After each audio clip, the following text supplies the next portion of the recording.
Can Blue Origin's Blue Moon lunar lander be launched by a SpaceX rocket?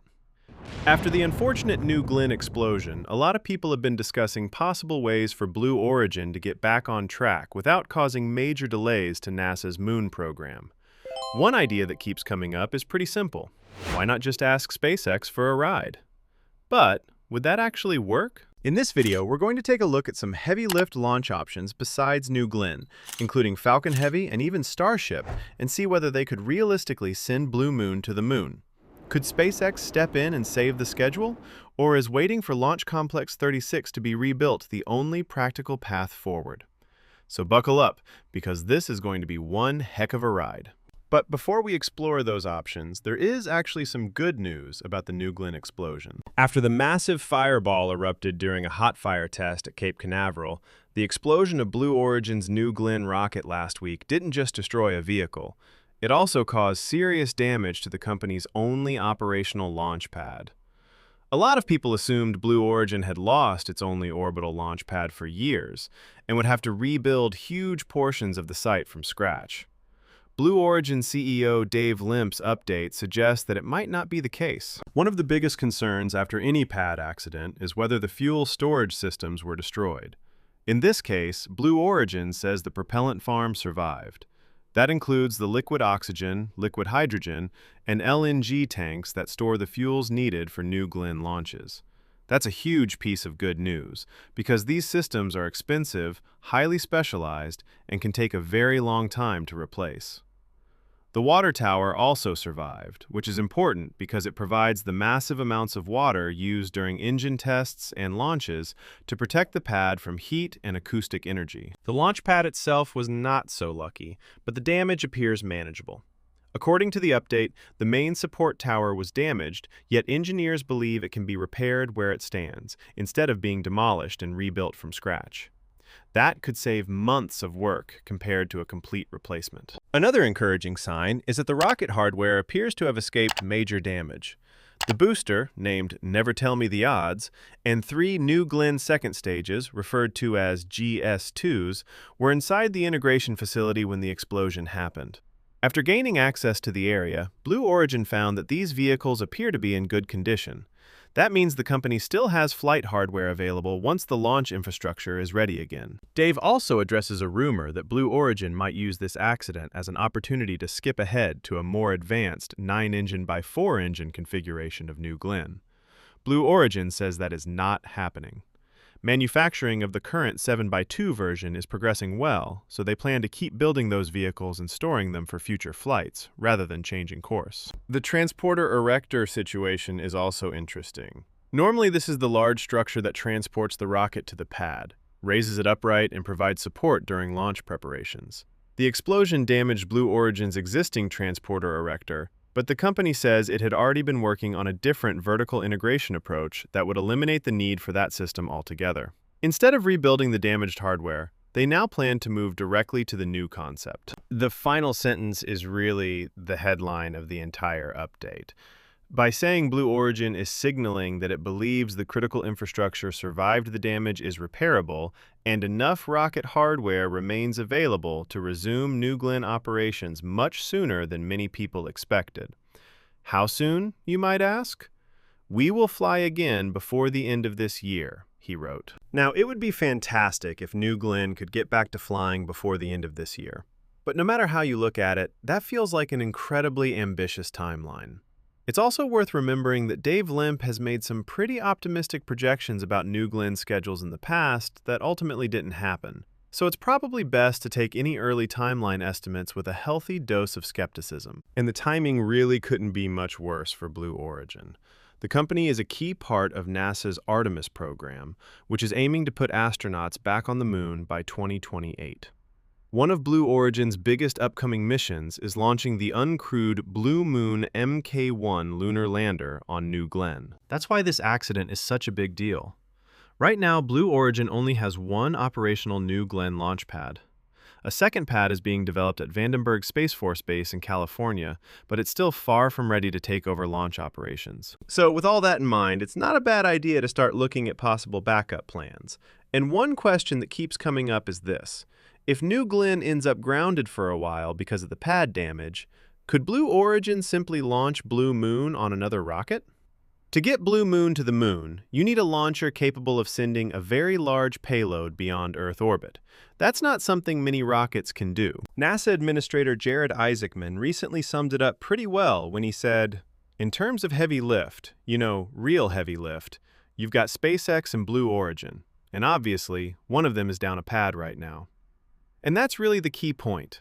If Blue Origin can't get its launch infrastructure back online in time, there's always the possibility of turning to SpaceX for a ride. The most obvious candidate would be Falcon Heavy. It's one of the most powerful operational rockets in the world, and has already proven it can send payloads far beyond Earth orbit. In fact, when it comes to performance, it's probably the closest thing available to NewGlenn right now. Depending on the mission profile, Falcon Heavy may even be capable of sending more mass toward the Moon than NewGlenn. So, from a pure launch capability standpoint, the idea actually makes a lot of sense. But hold on, I know what you're probably thinking. If it's that simple, why isn't everyone already talking about doing it? Well, that's where things get complicated. Because while Falcon Heavy likely has the performance needed for the job, actually moving Blue Moon from one rocket to another would come with a whole list of technical and logistical challenges. One of the biggest issues is that Blue Moon was designed around NewGlenn from the beginning. The lander uses liquid hydrogen and liquid oxygen propellants, and may rely on support from the NewGlenn upper stage after launch. Falcon Heavy's upper stage uses RP-1 kerosene and liquid oxygen, so it can't simply transfer hydrogen propellant to the lander if that's required. Then there's the fairing problem. While the central body of the Blue Moon Mark I lander is only about 3 meters wide, the landing legs appear to extend much farther. NewGlenn has a huge 7-meter fairing, while Falcon Heavy's fairing is about 5.2 meters wide, with an even smaller usable payload envelope. Several commenters pointed out that the legs may not physically fit without redesigning either the lander or the fairing. You could build a custom Falcon Heavy fairing. That's technically possible, but aerospace isn't like swapping parts on a car. A larger fairing would need design work, structural testing, aerodynamic analysis, certification, and integration with Falcon Heavy. By the time all of that is done, NewGlenn could potentially be flying again anyway. And even if Falcon Heavy could launch Blue Moon into orbit, the lander would likely need to be fueled or topped off somehow. Falcon launch pads don't have liquid hydrogen infrastructure because Falcon doesn't use hydrogen. That means Blue Origin would need an entirely new fueling solution, possibly involving a separate tanker spacecraft launched on another rocket. So could Blue Moon theoretically fly on Falcon Heavy? Maybe, with enough engineering effort. Could it happen quickly enough to solve Blue Origin's current launch pad problem? Probably not. So if Falcon Heavy isn't quite the perfect solution, what about Starship? On paper, Starship actually looks like an even better fit. With its enormous payload bay, roughly 9 meters across, and massive lift capacity, it can easily fit a Blue Moon lander inside. Honestly, it could probably fit several of them. Getting the spacecraft to low Earth orbit, lunar orbit, or even beyond wouldn't be the hard part. And orbital refueling is already a core part of SpaceX's long-term Starship architecture. In theory, tanker Starships could help top off a Blue Moon mission if additional propellant were needed. That said, it's not quite as straightforward as pumping fuel from one vehicle to another. Starship uses methane and liquid oxygen, while Blue Moon relies on liquid hydrogen and liquid oxygen. So while both companies are dealing with cryogenic propellants, they're not the same propellants, which adds another layer of complexity. Interestingly, people have already studied concepts that combine hardware from multiple companies into a single lunar mission. One of the more fascinating ideas would see Starship acting purely as a giant space truck. Instead of serving as the lander itself, Starship would launch a modified Blue Moon lander along with a Centaur 5 upper stage into Earth orbit.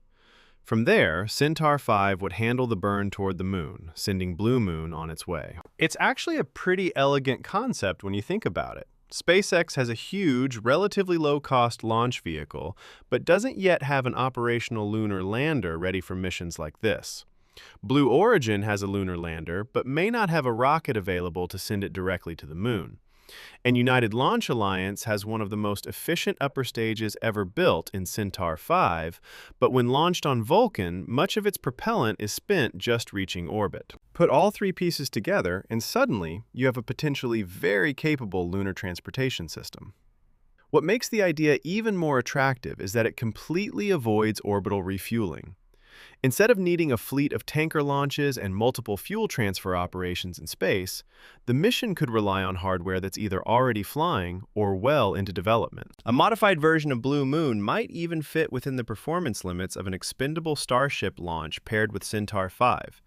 That's certainly a challenging engineering problem, but it's far from impossible. In fact, removing the need for orbital refueling could simplify the lander itself. Hardware dedicated to fuel transfers, docking operations, and some of the navigation systems designed for rendezvous missions could potentially be eliminated, reducing complexity and saving mass. Of course, just like the Falcon Heavy option, Starship wouldn't be a plug-and-play solution either. Several modifications would still be required. Blue Moon would likely need to be enclosed inside a dedicated payload fairing, something Starship currently doesn't use for standard missions. Launch infrastructure would also need upgrades to support liquid hydrogen loading for both Blue Moon and Centaur 5. Still, none of those challenges are necessarily deal breakers. SpaceX has already shown it can support payloads requiring dedicated fueling operations during lunar missions flown by intuitive machines. Managing multiple propellant types at the same launch site is difficult, but it's well within the capabilities of a company that's already handling some of the most complex launch operations in the industry. So, while launching Blue Moon on Starship might sound strange at first, it could actually be one of the more realistic backup options if NewGlenn remains out of action longer than expected.